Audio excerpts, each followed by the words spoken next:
Welcome. It has just gone 7 p.m, Wednesday, the 20th of July, and you are watching Regional Wrap, episode 57. Regional Wrap, providing an insight to the issues affecting regional Australia and giving a voice to regional residents. My name is Bill Bates, and joining me on this episode, native forests, asset or liability, is my guest, Peter Rutherford. Peter graduated from the Australian National University with a Bachelor of Science degree in forestry.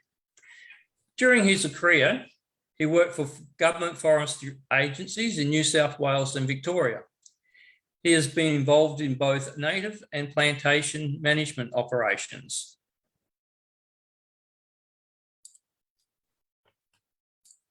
Peter has extensive firefighting experience, which commenced in 1972. He gained experience in bushfire mitigation through aerial and ground-based fuel reduction burning on public and private land.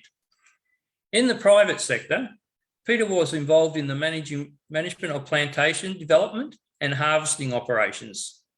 He has managed native forests, including for bushfire mitigation and harvest operation.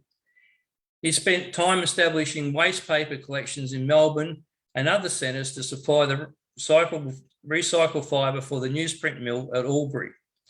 Welcome, Peter. Hello, Bill. Just start off with, can you give us a bit of background? We've had quite a few people who graduated from the Australian National University. Probably some of your cohorts in Vic Jeske and Neil Woodward. And also we've had people from the climate area as well, people like Professor Mark Howden and David Caroli. And of course we've had from Griffith University up in Queensland, we've had Brendan Mackey. It sort of just amazes me in regards to the generational change that's come out of our universities and the way the mind thought process has changed in regards to our forests. Yeah, look, I guess looking back 20 or more years ago, I saw there was a worrying change in university education, particularly around forestry. At the time I went through in the latter part of the 1970s, mid to late 1970s, we had a lot of lecturers who'd actually got a forestry or other science degree, had then gone out and practiced in the field and become experienced, not just from an academic perspective, but also a field perspective. And then they came back to teaching. Whereas these days, a lot of academics, they get their degrees, do a PhD, maybe do a master's, and then they start teaching and they never get out into the, dare I say, the real world for any period of time or have any responsibility for looking after or managing forests. And consequently, I think the vision at times is very narrow. There are some people who appear to have more of a eco-political agenda running than an academic excellence agenda. And so there's a whole host of things. And I guess with the release of the State of the Environment report in the past few days, tonight's very timely because I just want to try and highlight that there are, forestry is a pretty complex system. It's very difficult to understand if you haven't grown up with it. And we really do need to understand that if we keep going down the same sort of path that we've been going down for the last 20 years or so, that the next State of the Environment report will likely be worse than this one, and the one after that will be worse again. So we need some fundamental change in the way we approach life. Well, I noticed at the press club conference, Tanya Pleversic jumped on this report straight away. And there's even now talk about more than up to 30% of Australian land being locked away. So it doesn't look like they're going to change directions anytime soon. So we might as well start off our conversation in regards to how things were done in the past and how things have gradually overtaken the situation, because we now have a situation where, and I find it sort of a bit disheartening in regards to we've had a lot of legislation brought in, and the general thing is there's a lot of submissions, but the people with a lot of actual real experience and life experience don't really get any sort of result out of those consultations and submissions. So I think that's a bit of a problem as we go forward. Yep. My experience and the experience I know of many other people with expertise in the forest management area is that our views are ignored because they don't fit the eco-political views of influential academics, influential bureaucrats, and influential politicians, particularly environment ministers, and also how some of these things play out in marginal electorates, particularly in city electorates, where people in the most ordered environments think they live a sustainable lifestyle and they want to feel good by stopping harvesting of our native forests because they think that's the right thing to do. That's fine after they've bulldozed everything and built concrete jungles and they live comfortably in their air-conditioned buildings. Yes. and had the convenience and go down to big shopping centres and things like that. But the first thing, I don't know, maybe it's a guilt thing, but the first thing they want to do is bash the regions in regards to, don't you go developing like us. You stay as far back as a caveman as you can possibly come. And actually, sometimes I'll get the feeling that they actually want to drive us off the land in regional Australia. Well, there is an element of that in the Wildlands project that's been running for about 20 years that came out of the US. That's about depopulating rural Australia and rural US and getting people basically into ghettos and just letting nature have its way out in the broader landscape, which is somewhat perverse. Maybe we can just look at that for an instance in regards to how well have we managed the forest in the past? Obviously there must be some mistakes we've made in the past, but overall, how many sort of basically moonscapes have we left? Have we done? Has forestry left us with so much scarred land that we can't, we just can't let it go ahead? Or is that not what they're looking at? They don't care the fact that you regrow. It's just you're not supposed to do it in the first place. Well, I think there's an element of they don't want it done in the first place, but I guess for 30 or more years, the media has portrayed forestry as a barren landscape. So they will at times use footage from a clearfell plantation when they're talking about native forest management. They will use footage from a mountain ash harvesting operation in Victoria, which is often done on a clearfell or seed tree basis, so there's not many trees left. So it looks pretty horrific, but they never go back or go down the road and film the regeneration to say, well, that's what it looks like now. This is what it's like in 10 years. This is what it's like in 50 years. This is what it's like in 80 years. They don't do that. And from my perspective, native forest harvesting has done far less damage to the overall forest ecology than the 5.4 million hectares that were burnt in the last summer. If we were harvesting over 5.4 million hectares over let's say 50 years, people would think that's horrific, and I'd agree with them. But to burn it in 6 months, where's the outrage? People get medals, some of them deserved, others get accolades that are undeserved because they've been part of the problem and created the situation where we actually had such a disastrous fire season. If we'd been properly prepared with higher levels of mitigation, you know, the level of area burnt may have been 1 million to 2.5 million hectares rather than over 5. So if I can take another approach, if Aboriginal people manage the land as poorly as we have for the last 200 years, and particularly the last 20, I suspect there would have been a lot less Aboriginal people inhabiting Australia, and those that were here would have been on starvation rations for much of their life. So, yeah, we do have a lot to learn in terms of how we manage the forest sustainably, and it's not by way of locking the gate and throwing away the key, which seems to be a favoured method by too many land managers, bureaucrats and politicians.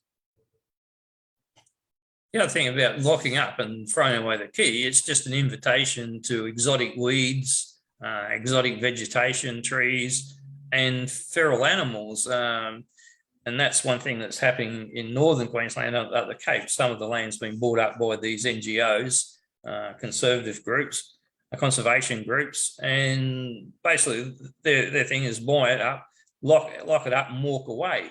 I don't understand that.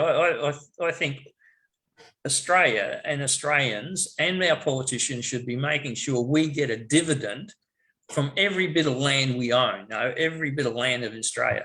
I mean, if it's a piece of land that's, just barren, rocky, well, get some use out of it as a bombing range or a weapons range or army training or something. If it's a forest, harvest some timber. If it's something that's really pristine, well, then you capitalise on it through tourism and things like that. But there's nothing that we should just be, just completely locking up, walking away from, and not getting a dividend from it. Yeah, look, there are some groups that have the approach. I think the worst offenders are our public land managers, conservation reserve managers, in terms of the lock-up and neglect. But there is one private group called the Australian Wildlife Conservancy that I think have set an example. Certainly New South Wales National Parks are starting to follow them, because the Conservancy did fenced a couple of areas of state forest down on the Murray River and up in the Pilliga so they could reintroduce species that hadn't been in New South Wales for 100 years or more. So we've got bilbies and species like that are coming back. Now that's a first step to getting them into the broader landscape.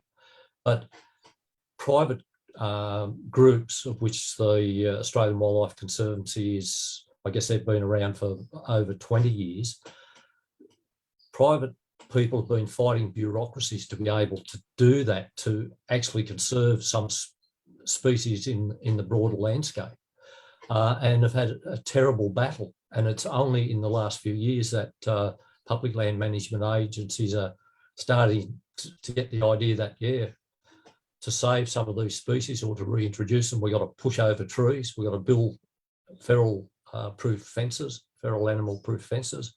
We've then got to get rid of all the ferals from inside the fence and get the critters back that were there at the time of Europeans coming along. And then that gives us a base to go forward to get these animals back into the broader landscape. So the Australian Wildlife Conservancy, they were doing fuel reduction burning last season over 6.5 million hectares across particularly Western Australia, but they're into the Northern Territory in Queensland. Up in Queensland, they're in eucalypt forest, removing rainforest understory to restore the grassy understory that was there at time of European arrival, so they can put northern bettongs back in there. So, they're actually going out and taking the view that not every tree is precious, as we've seen to get from the activist groups and a lot of others, that in a national park, every tree is sacred. They engage in active and adaptive management. And if we don't learn from them, if we just follow along and our Environment Minister gets a new Environment Act, just gets more and more green tape and locks up more and more land, 30% instead of 21%, whatever it is now, we will continue to go backwards from a biodiversity, from a water quality, from a water yield perspective. It's just going to be a terrible situation for our children and grandchildren. I think, but with the politicians, it's such a emotive thing and such an easy vote harvester in those urban and highly and city environments. It gives that, look at me, I'm saving trees and wild landscape. And unfortunately, that's where most of the votes are. If you look at Queensland, I mean, there's nearly 4 million people just in the southeast corner and another million spread out over the rest. So, there's nearly 70 seats just around that area. So the politicians are going to go after those, and I presume it's the same in New South Wales. Yep. In your crescent of power of New South Wales, Newcastle, Sydney, and Wollongong, that would be the vast majority of your 93 seats would be locked into that crescent. Yep. And the issue is the people that are casting a vote with the environment in mind have been, as I said earlier, ill-informed for 20 or more years about how native forests should or should not be managed and how fire risk should and should not be managed. And the people who say we should lock up and let nature take its course, they have a very simplistic argument. They show pictures of freshly harvested areas. It'd be like putting the camera into the bucket where the placenta and all the other stuff goes at childbirth and saying that's what humanity looks like. So, the forests grow back, just as what we focus on when we have a baby is the baby, not the afterbirth. So, it's perverse. And I guess if I could just touch on one of the issues we've got is we're in what I'd call the terra nullius trap, or being driven by a wilderness philosophy. So we've got people that are rewriting the pre-European history. So they haven't, it seems, heard of Eddie Mabo and the decision that recognises that Aboriginal people were in Australia prior to European arrival. And they play down the effects of Aboriginal management. So if I could, I'd just like to provide an example of just what's going on in terms of some of that rewriting of history. So we've got one academic who's apparently an expert in fire, and he's basically trawling back and selectively using material from the historic record or reinterpreting what's written and making statements like folklore has developed, rather than accepting the observations of people 150, 160 years ago are more accurate than his view of what it should have been back then. He's saying, considering factors, it'd be reasonable to deduce contrary to perceptions. So there's all that sort of language, which is basically downplaying the role of Aboriginal fire management in the evolution of biodiversity in Australia. There has been a lot of talk over time about fire stick farming, I think they used to call it. I think that was a general term too, because although fire management was part and parcel of it, but it was also farming, as in if you burnt off some of that undergrowth, you got regrassing and you thinned out some of the worst of the material, and that allowed animals to come back and feed. So it's like being able to restock your land by giving a bit of burn. It refreshes itself, gets new growth, especially grasses. And I think that's one of the things that we don't, politicians don't even, they talk about trees, they never talk about grasses. And I just don't understand it, because grasses should be front and center in regards to all environmental studies in regards to going forward, because grasses are just as important as trees, especially if we can get native grasses re-established in a lot of areas. And the point I made earlier, species that are dependent on grasses are fading out, and some have become extinct in the Central Australia, Western New South Wales, in those sorts of areas. A combination perhaps of predation and loss of food resource. But I mentioned the Australian Wildlife Conservancy clearing out rainforest ingrowth, rainforest species ingrowth, so they could re-establish by burning the original grassland structure of those tall forests. So the northern bettongs have the right environment to survive in, so they can bring that species back in to those environments. I think the other thing about grasses, a lot of people think, oh, well, if you pull down trees, you get a lot of erosion. Well, I certainly don't recommend people chop trees on hillsides too much, because you'll get land slippage. But on the thinning of trees, and especially where there's a lot of regrowth, it's counterproductive, because you get all these little saplings shooting up, and they're firstly little devils, so they suck all the moisture out of the ground and sort of prevent the grasses from going. And I've noticed, I've driven across the Nullarbor heaps of time, and also gone up the Cape. And where there's a lot of these sort of skinny sapling type things, they've got a bit of a leafy mass in that. But gee, underneath them, it's like it's just gravel. Like there's no topsoil there at all, because I gather, being eucalyptus, that the leaves are not very kind to the soil initially, and the grasses seem to be gone. Yeah. Sometimes if the grasses are gone, that can be because eucalypts have come back in, and the stocking of eucalypt overstory is much heavier than it was in Aboriginal times.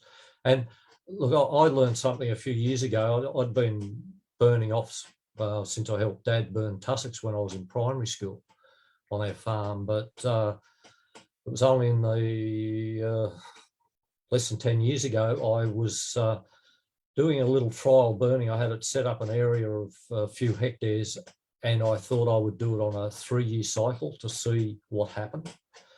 And one of the things I got out of that was after the first burn, about a year or two later, we got really good rainfall, and there was a very significant germination of eucalypts, and it was in a grassy part of the block where there was still a grassy understory from decades, perhaps centuries ago.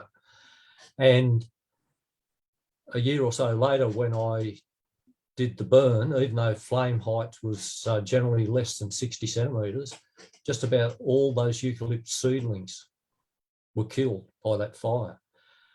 And that's when I realised that that is how the Aboriginals, or why they had forests with a predominance of large old trees with scattered regrowth through the forest. But basically they managed the regrowth, and that made sure the grasses could grow, but also a whole host of other species, the forbs, the small native orchids and those sorts of things.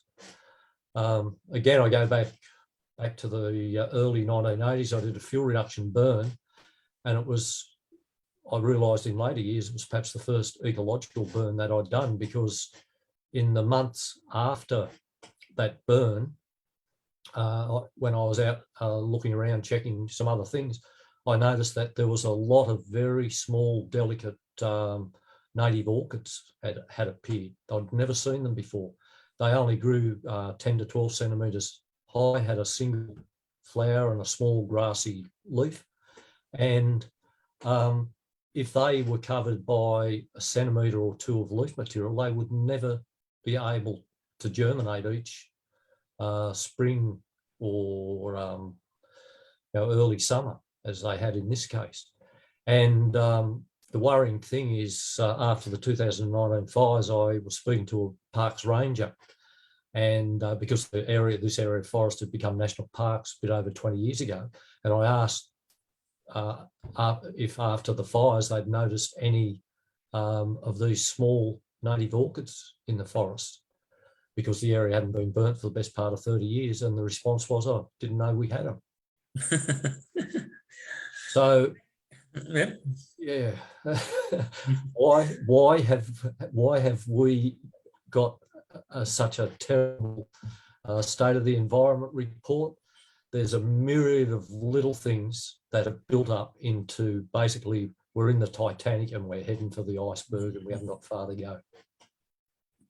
The other thing is, I mean, with more and more land becoming state forests, it seems to me it's an excuse for, well, it's now state forest, we don't do anything other than minimum. We don't have to spend any money on this and that, and at a bare minimum we might provide a few ranges if there's a bit of a tourist attraction, but we're not going to do it. We're not going to do any actual real management that costs $1, but we'll spend $1 billion on setting up a big organisation so we can fight the fires when they come, and maybe even buy or lease a lot more aircraft to put the fires out. Whatever happened to the old thing, an ounce of prevention's worth a pound of cure? When did that disappear? Yeah. Well, you were talking about mentioning state forests. I think you meant national parks and reserves, that where the land's going out of state forest into those parks and reserves.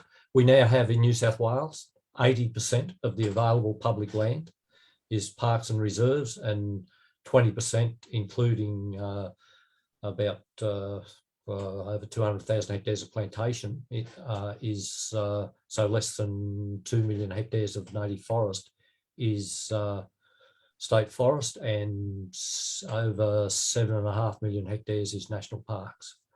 So with national parks, what does that mean for ordinary people? There's restrictions ongoing there, or there's restrictions to obviously commercial operations, or whatever. What's its value or prohibitions for ordinary people as far as use goes? Well, I guess there are some tourist attractions. There's the ski fields, those sorts of areas, some historic sites down here on the coast are readily accessible, but a lot of the national park estate, you go for a drive along a fire trail and you come to a lock gate. That's as far as you get. It's walk or turn back. So the forest, compared to when I started with the Forestry Commission back in 1972, there's a lot of areas that are more off limits, either because of lock gates or because the fire trail network that was established in the 60s and 70s, which came out of some very bad fire seasons where 10, 20, 30,000 hectares of forest was burnt in a season on the south coast. The New South Wales set up bushfire prevention associations. So there were about, I think, 11 in the end. They started with 9, 11. They built 7,000-8,000 hectares of, kilometres of fire trail over through the 60s into the early 70s. So that was through a lot of areas now that are designated wilderness, and some of those trails have just been allowed to go back to scrum. And consequently, there's a lot less public access, four-wheel drive access. And there's a constant fight. It's on in Victoria, in Western Victoria, and in the highlands to try and keep a reasonable amount of four-wheel driving available. So yeah, if we look at tourism, as the forest industry has been wound down, it's been said to be the saviour. And just one example goes back a few years ago, but New South Wales created over 100,000 hectares of national parks in the red gum forest, and Victoria did the same on the Victorian side. So there was a bit over 250,000 hectares between 2010 and 2012 went into national parks on the promise of more tourism. So in 2010, a town in the red gum that escapes me for the moment, it had a visitation of just over 32,000 in 2010, and by 2014, so 4 years after the first national parks dedications, visitation levels to Mathaura had this massive alleged increase down to 23,000. So it hadn't gone up, it had gone down. And part of that was because a lot of camping was prohibited along the banks of the river, even though the governments were saying, oh, it'll still be open to camping, et cetera, et cetera. The new land managers came in and said, environmentally sensitive, in goes the lock gate. And so people stopped coming. They went somewhere else. And, regional communities lose out. Our forests have lost out. And, our biodiversity is also losing out in a lot of cases. At the moment, there's an inquiry in New South Wales about sustainable timber operations. I think its chairman is Mark Banner-Zyack from the Shooters, Fishers and Farmers. Yes. That's been holding seminars and inquiries at different points across New South Wales. And there's numerous submissions. And I had a bit of a look at your Southeast Timber Association submission today. In regards, it points out that we need to get back into the forest and sort of manage and harvest some timber, not only for the good of the forest, but the communities and the economy. But do you think also we should be using our resources effectively to take some of the pressure off overseas countries, because we're not pulling our weight in harvesting a reasonable portion of our forests.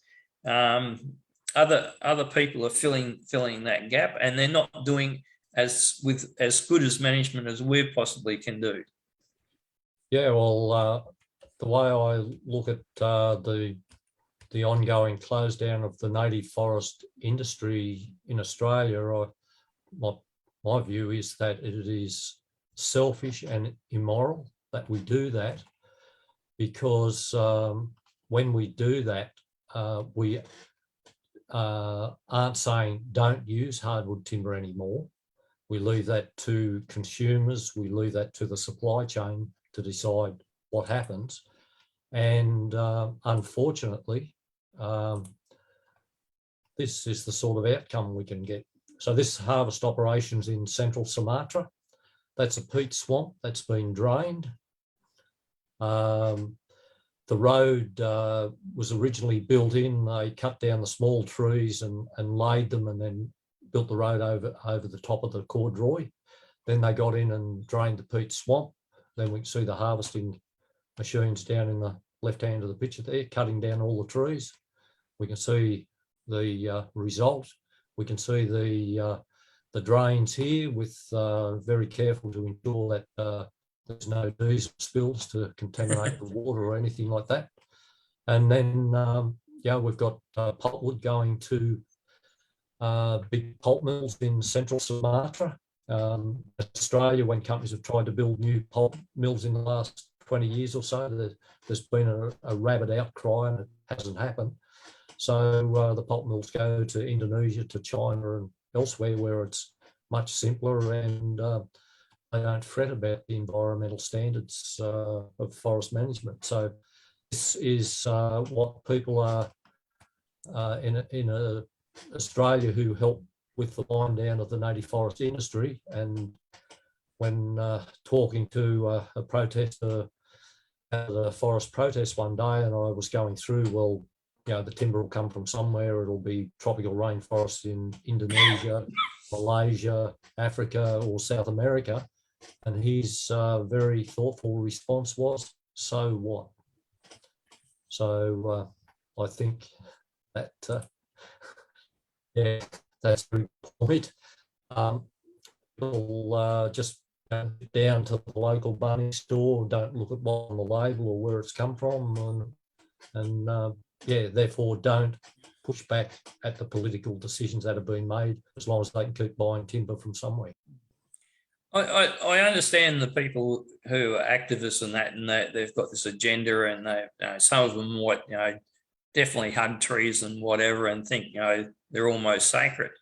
But really, should our politicians be that dumb, right, in regards to not having a bit of an open mind and getting more information and look at past history? Because I know of instances up here when I've been told stories by people when the World Heritage Wet Tropics area was nominated to the UN, and I think it was signed off in about 87 by Senator Graham Richardson.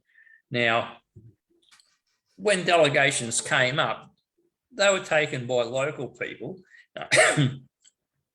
to all these magnificent stands of forest, and basically, oh, this is wonderful, we have to protect it. But then the people who are showing, yeah, but this place has been logged more than 3 times in the last 50 years. This is all regrowth. This is not pristine forest, and you just want to lock it up, but it doesn't make any difference. And I mean, the World Heritage Area is 9,000 square kilometres, and in that area, there's some pretty ordinary scrub around the place, and fairly dry areas as well, and obviously areas that have been logged before. I don't know. A lot of it doesn't really make me feel tingly looking at it. It looks like a modelly piece of trees and whatever. It's a bit different when you go up to the Daintree, and it's a different set of things altogether. Do you think this allocation, of things like World Heritage areas and national parks, is just too broad and just too much? It's not well thought out, and it's all on an emotive basis, and maybe with the politicians harvesting votes in Sydney, Melbourne, and Brisbane. Well, all I can say is the more World Heritage area we got, the more wilderness area we got, the further we're going backwards on our key measures of forest sustainability and biodiversity. But I guess I got a real lesson when I was working in Victoria, sitting in a chief of staff's office one day and talking about World Heritage, but about forest management issues. And I noticed that every now and then the chief of staff would look up at maps he had on the wall. One was safe Labor, one was safe opposition, and the other one was marginal. And I think the eyes were mostly going to, how will this play out in the marginal electorates? Yeah, well, they're in a city. They've been tuned up by misinformation from the activist scare campaigning that's been going on. So, yeah, good forest policy doesn't really matter. It's what counts when it comes to polling time. So, yeah, I think that that has had an undue influence on decisions around biodiversity, and that's why we get more green tape and stuff that obstructs active and adaptive management rather than good policy that allows for active and adaptive management. Well, one of the big things in Queensland is we've got a environment minister, a first termer. She was only voted in the 2020 election, and her chief of staff is Nick Heath. Now, Nick Heath was at one stage he was the chairman of the Wildlife Foundation, and also then he was also involved with the marine conservation. So, do you think that's sort of something that shouldn't be allowed to happen, where you get people who are activists as chief of staff who are supposed to be running a bureaucracy for the best thing for the Queensland people? I mean, yeah, all right, these chief of staff for Labor, but principally shouldn't he be a bureaucrat to make sure that the politician gets the right information, not biased information? Well, I think people that have very strong views about, particularly how forests should be left to their own device, how the natural landscape should be left to its own device. I think their beliefs and values are partly what drives them to be in positions that you're talking about. We've got examples in New South Wales. There was one authorised officer I had some dealings with. His claim to fame was, in terms of getting a job as an authorised officer with the New South Wales EPA, was he was a water campaigner with the New South Wales Nature Conservation Council. And his job after the EPA, he got a director's job with the New South Wales Independent Water Regulator. So his experience was campaigning, which really isn't a job, in my view. Not a job where you learn about how to manage water assets, but that got him a job, one of the senior jobs in the Independent Water Regulator, no doubt, on a very, very attractive salary.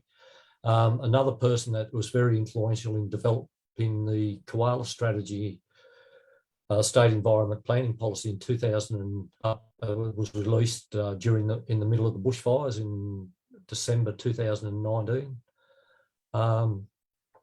Her background was with one of the activist groups in the ACT, then moved on to a climate campaigner with Greenpeace, then into some job in the Premier's department, and then across into the Environment Department, and got into a position of extreme influence, and they love it. They really love it, and dare I say, abuse the privilege of those public service positions, and personal beliefs and values seem to drive the policy they produce rather than what is good environmental policy.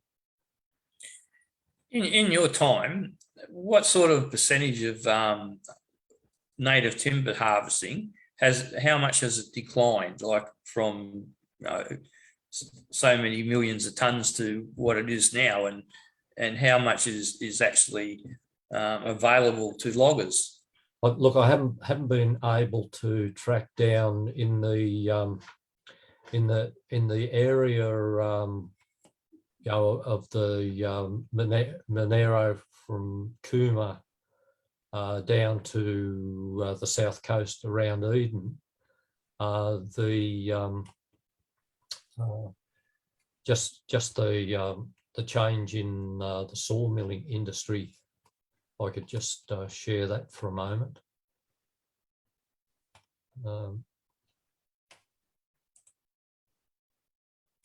Just as an example, back in the 70s, a number of small and larger towns had hardwood sawmills.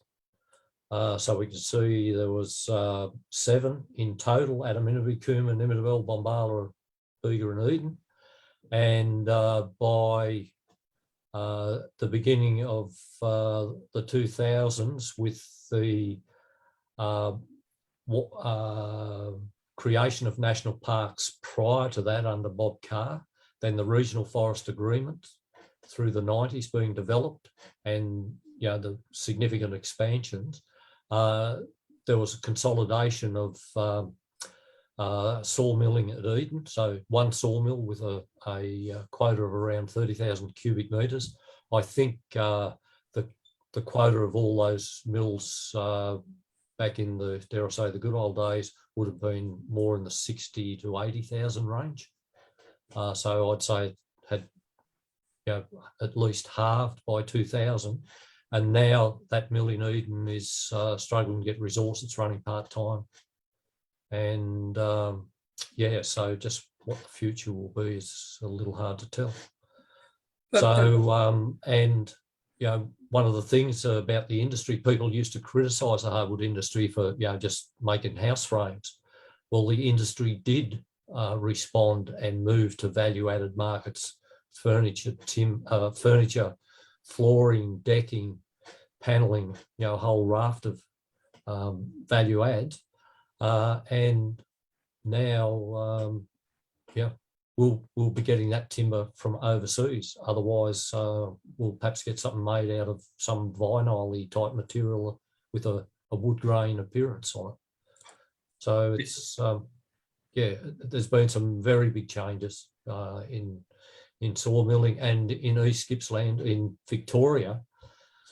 Back in 2000, the hardwood allocation was over 900,000 cubic metres of D+ soil, and it is now back to something well under 300,000. I'm not sure whether it's got down to below 200,000 at the moment.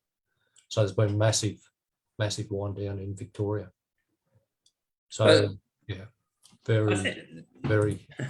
But it's really alarming in regards to, here we are with a vast landscape. We've got vast forests. All right, some forests are better forests than others. I mean, there's obviously places with trees, but you wouldn't really call them great timber producers and that. But overall, we've got I think we've got 129 million hectares of forests in Australia. Now, you would think we would be getting some value out of that, but it's almost, it's lucky if it's breaking $1 billion or something like that. But if you look at Finland, and this is what I just can't get over in regards to, here's a country that's only got 23 million hectares of forest. Now, it's in a cold climate, and trees don't grow that fast in cold climates. It's so it's slow growing. They've got a limit of about 23 million hectares, but as a timber producer, it makes us look like idiots. It's producing. I'll just put a slide up and share screen. This is stump to market. This is up to 18. This is 2018 figures from Finland, and you're talking about 65 million cubic meters, of commercial felling. Saw logs, 28 million cubic meters, 36 million cubic meters of pulpwood, and then to add insult to injury, they actually import wood to put into their system as well, because they can add, they probably get finished timber or whatever from Finland and that, and add to their mills to get more money. But it's just unbelievable. Their revenue is something like 100 and billions of dollars. And obviously employs a lot of people as well. Yes. Yeah.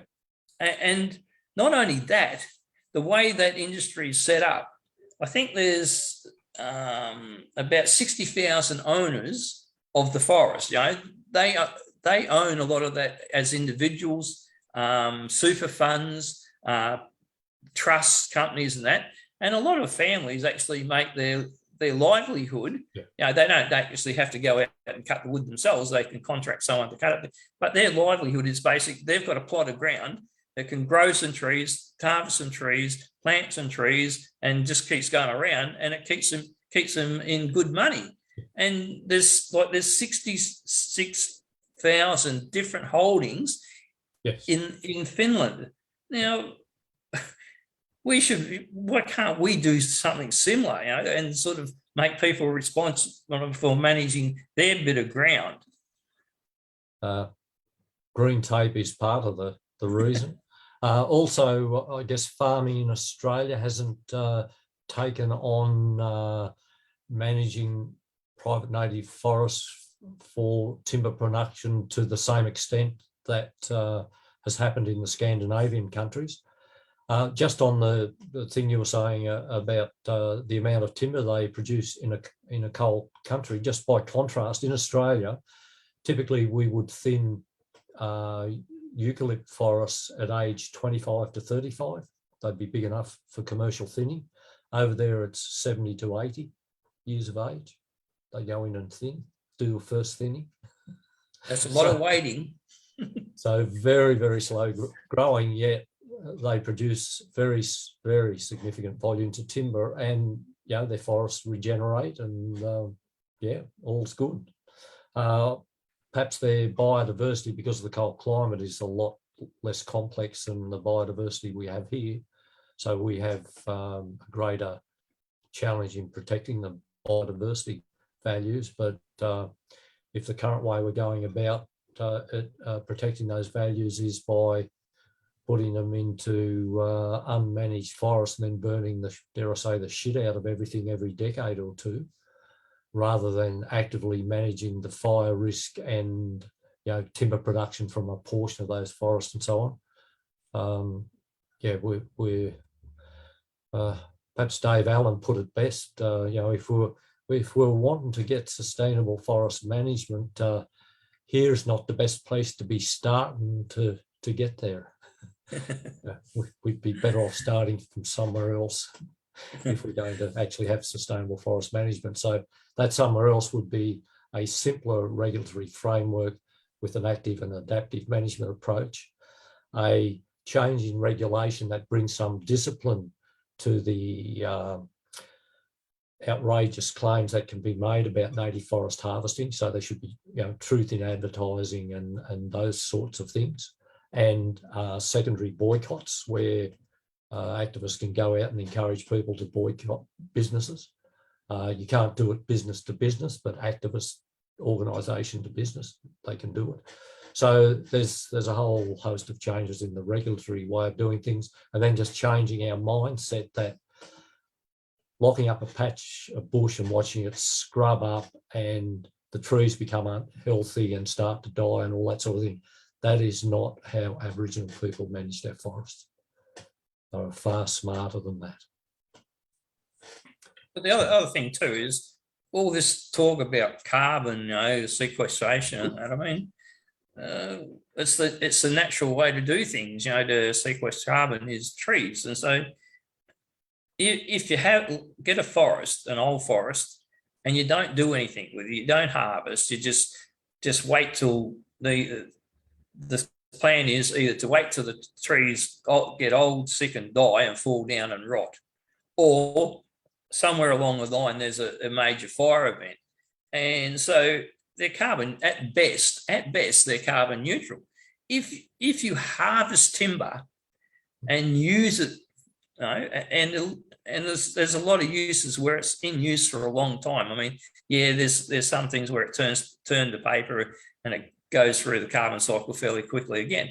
But anyone who's been to Europe and goes to some of the cities and towns and that in Germany or England or that, and goes into some places like Munich or Reims in France, go in some of those buildings, and you're sitting in a place that's been around for about 700-800 years, and the beams going across the roof are 700 years old. So that carbon's been stored there for 700 years. Now, why can't the timber industry change the mindset of at least the politicians and engage with someone to get them into the, thinking, well, harvest some timber, regrow it, and at least you're carbon positive because you're storing this carbon as wood for a long time. It's somewhere along the line, and you regrowth a new forest, which is sequestering carbon much better than an old forest. We don't seem to have that sort of marketing at the moment or whatever to convince these politicians. So if I can put on my politician's hat for a moment, my eyes started to glaze over at your second mention of the word carbon sequestration. Then I started thinking about how do I sell this to my fellow ministers, the Premier or the Prime Minister, all the backbenchers. Oh, shit, way too hard, mate. Give me something simple like create a new national park and I'm with you. Well, maybe just need a couple of 4x2s to take good lengths of 4. Yeah. So look, when I started forestry and back in the late 70s, some of the first protests started in New South Wales, and I was told by people far more experienced than me that don't worry about this, fad. People won't believe them. We follow the science will win the day. And as we know, a simple messaging with appropriate, whether it be photos or video imagery, is what has won the day. So as I said, the focus is on freshly harvested areas, not regrowing forests, because that's boring and that runs against the wilderness agenda that I'm running. So as people in the forest industries, in forest communities, we have run a long way behind the monetised groups that run the scare campaigns to get people in the cities to advocate for more national parks and the like.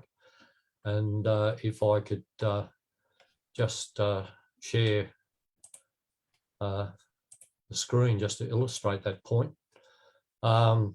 In terms of outrage campaigns, there are a number of groups that run it, but in terms of environmental charity groups, the revenue they get, they often paint the native forest industry as big money, heaps to spend on getting the media to tell their story. Well, that's not true.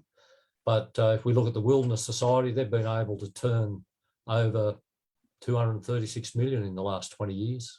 World Wildlife Fund for 58 million over 15 years and 247 over 9 years for the ACF.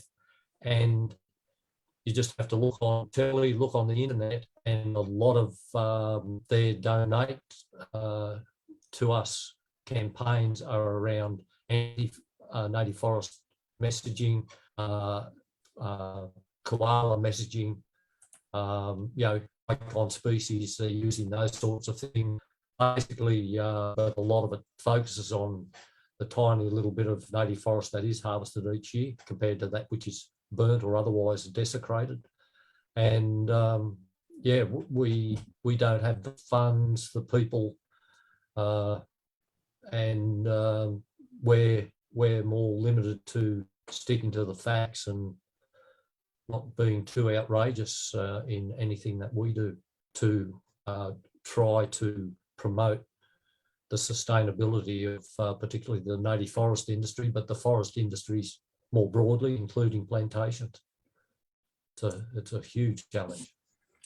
But the other thing is too is, I mean, both sides of politics are sort of just as, this painted the same colour, tin of green, I think. It doesn't matter. A lot of people thought, the Libs or whatever were a bit more sensible or whatever, and then they had the National Party. But they seem to have surrendered the timber industry, sacrificed that as well. There doesn't seem to be anyone with any sense in regarding say, well, this can provide a benefit to Australia, both economically, employment-wise, and could contribute to the world production of timber in a sustainable manner. And but they're just not interested in it, and it really is. I think in terms of the politics of it, and with the Liberal Party, it was a big shock when the Greens took one of the seats down in Melbourne a few years ago, and I'm sure that helped push the party to a greener version of itself. So the Greens certainly have had a big impact on Labor politics and increasingly on Liberal / coalition politics in recent years. But the thing is, with the Nationals and the Liberal side of it, I don't understand in regards to, you never go to win those votes. If you try to out-green the Greens, all you got to do is alienate, your own base. You need to sort of support things and talk about things truthfully, and sort of say, if you go to back things, give it a fair run in regards to, get the message out there that timber industry is sustainable, it delivers the benefits and stuff like that. But just falling into the same lockstep as the other party, I don't see how they think they're going to get any votes. But anyway, that's another discussion. Well, if I could just say one thing and put up one slide, if we could remind people on a daily basis that with sustainable forest management, so having appropriate management in their parks and reserves, maintaining an ongoing native forest industry to provide skilled operators, machinery and firefighters when the inevitable wildfires come, these are some of the images that would become less common. The way we're going, they will become much more common. Our streams filling up with mud and rocks. This was a dry gully flash flood during a bushfire. There was a departmental firefighter was actually killed in that vehicle.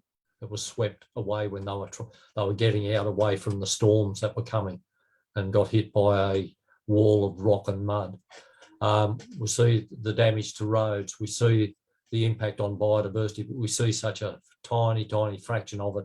Most people forget about it, within weeks, months or years. And we need to remind people that forest industries can actually play a positive part in sustainable forest management and helping to protect our environmental assets. Before we wind up, actually, one thing I'd like you to go back to is the slides you showed before this is about water quality and how good forest management actually gives you more water and better quality. That was a very interesting graph. There's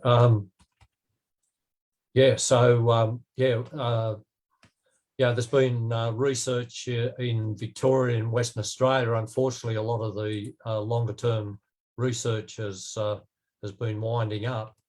But if I just show this, in Western Australia, one of the things they found with thinning regrowth, and this is the issue in National Park, all regrowth is sacrosanct. It is special. It is protected. You can't cut even if it's rubbish. So with the massive wildfires we've had a couple of years ago, on top of the 2009, 2006-7, 2002-3, catchment water yield will be declining as the regrowth gets up to 5, 10, 20, 30 years of age. So on top of any changes in rainfall that might be in front of us, this will be a given that catchment water yield will decline if the regrowth isn't managed. CSIRO basically warned the Victorian government back in about 2003 that if they did not manage regrowth after the 2002-3 bushfires, that all the water savings they had planned for the next 20 years would basically get taken up by the regrowth. We've got governments who want more environmental flows. So in the end, it's going to be the poor irrigation farmers that are going to get screwed in all of this. In terms of one of the problems we've got in trying to sell a different message is just in the last week, we've had academics coming out and saying that if you thin native forest, you'll make it more flammable, you should just let it self-thin, all these sorts of things. And here we've got a situation, unthinned regrowth up on the left-hand side among mature trees. In this stand here, the very fire-sensitive species killed by fire, but you can see the remnants of some of the old trees from the previous fire, which would have been 20, 30 years ago, killed the mature stand at that time. It's just about all fallen over. Whereas on major run of a fire, we've got an area, a photo here on the bottom left-hand side of a thinned native forest. Fuel reduction burning has been undertaken 3 years later on the right-hand side. That's how it looked after a wall of fire was coming up out of Victoria. This area over on the left-hand side got hit by the same front. Even the mature tall trees are all scorched. Over here, we've got a predominance of green trouts. So to me, that says active management, particularly of bushfire mitigation, is a key thing we have to get on top of.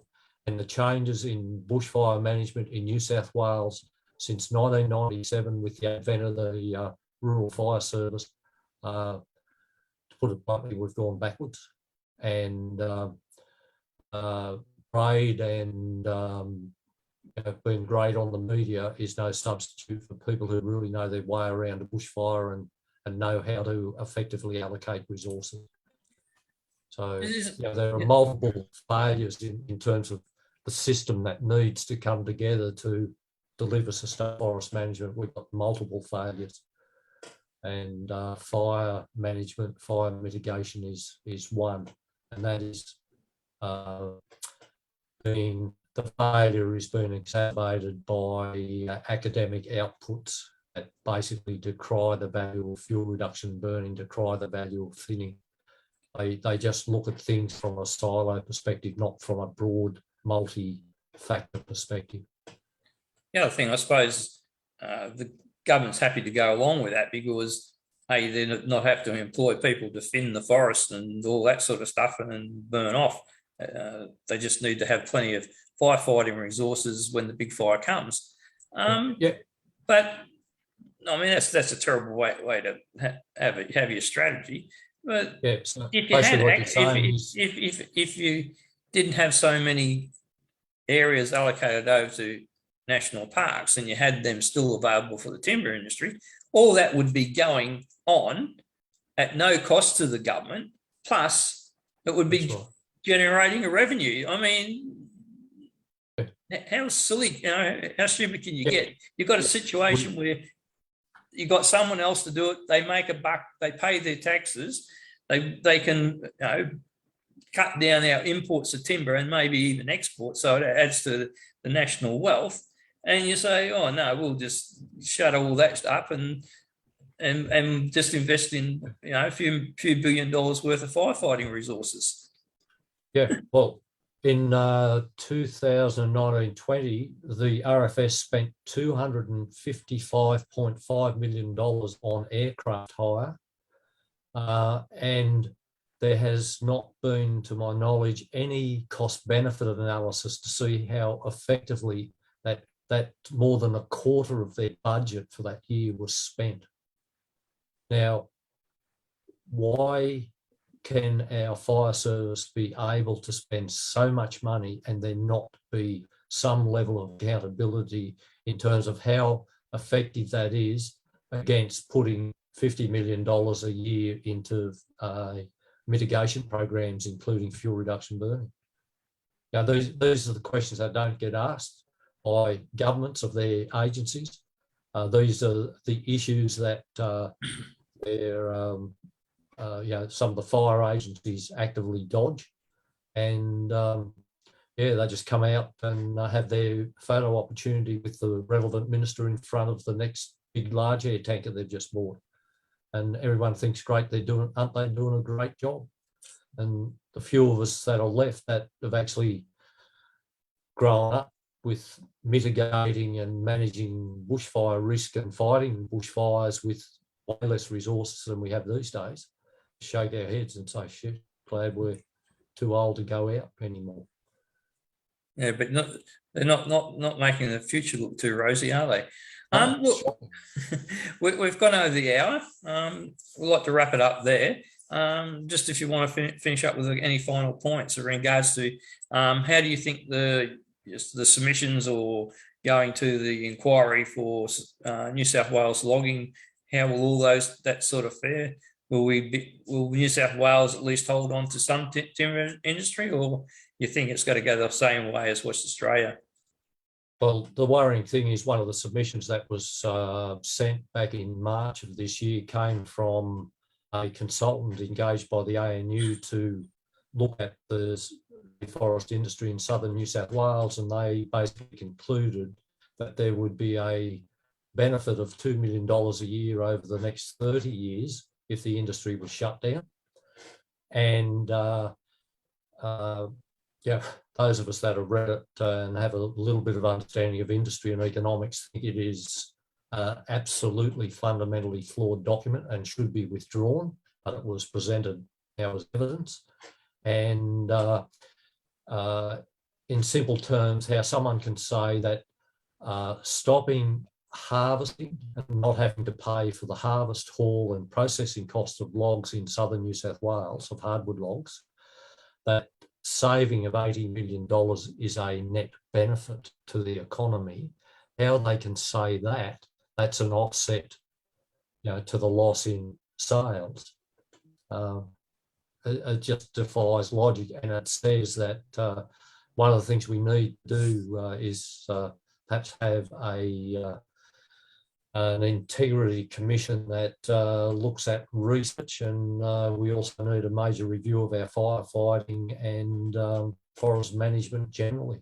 And I don't see any government that's prepared to step up to the mark on any of those things. But we need a major review of what's working and particularly what's not working in forest management.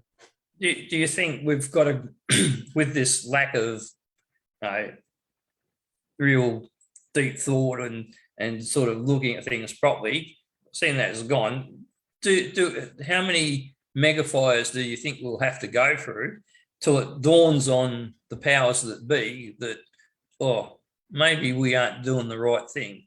Is it like the fires in fire season 1920 were huge?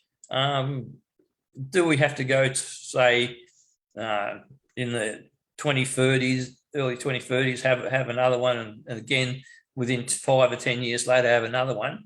And do you think that is that the process we have to actually go through to make people wake up? Well, the issue is outside of the area that was burnt in this last season, any time we get one really dry year or two below average rainfall years in a row, we've got another 17 million hectares that is ready to explode as we speak. I guess climate change was the big cop-out used by a whole raft of instrumentalities, whether they were managing government fire agencies or public lands or whatever. And they will continue to say we've got to do more on climate change because they don't actually really have to do anything. Whereas to get to the nub of the problem, which is not enough mitigation work, they would have to get off their backsides and get some money and get some people who know what they're doing and go out and do the job that needs to be done if our biodiversity is not to be destroyed.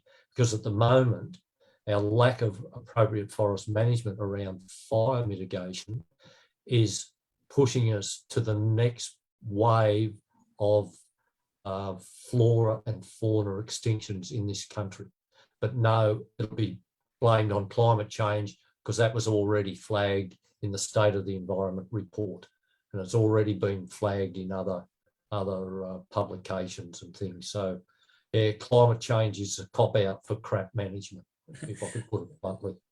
The other thing is, I've got to do something about climate change, but the thing is, we've gone up to so many parts per million. We're up to about 420 parts per million now. That's not going to change in the next 100 years. It's only going to go up. It's never going to go down. So you're stuck with, if CO2 is doing this, well, then you're stuck with the problem. So now you've got to manage the problem. You can't expect, like, tomorrow we'll get down to 419, and the next year we'll get down to and get that back, and that will fix the problem. And that's never going to happen. So you've got a problem now. When CO2 was lower, we still had bushfires. They weren't so bad in a lot of cases because we had appropriate mitigation. But back in the 1939, there wasn't enough being done, and that was a pretty bad year. But yeah, we've got these people who will want to do something that may change things in over centuries rather than decades or years, whereas bushfire mitigation and management of fuel levels can be done now. And I could actually go outside and go into some of the drier bush that's near my place, and I could do a low intensity fuel reduction burn today because we haven't had much rain here at the moment. So this bullshit about the fire, the opportunities for fuel reduction burning, the window is closing because of drier seasons. They got their bloody eyes shut and they're not doing their job. No. So it's just a cop out not to do a job because I'll get complaints about smoke, and there's a whole health issue with fine particulate matter and all that stuff. But we can manage our health, lock ourselves inside much better than 3 billion birds, mammals and reptiles that were incinerated in 2019-20. What protection are they going to get from all these know-alls and do-gooders that tell us native forest operations should stop, that'll save the world? And then we deal with climate change and we won't have bushfires. Well, they're dreaming. Okay, Pete, we'll just wind up on that note. If you've enjoyed tonight's show, please like, share and subscribe to our Facebook page, and also subscribe to our YouTube channel. And join me again next week. Thank you.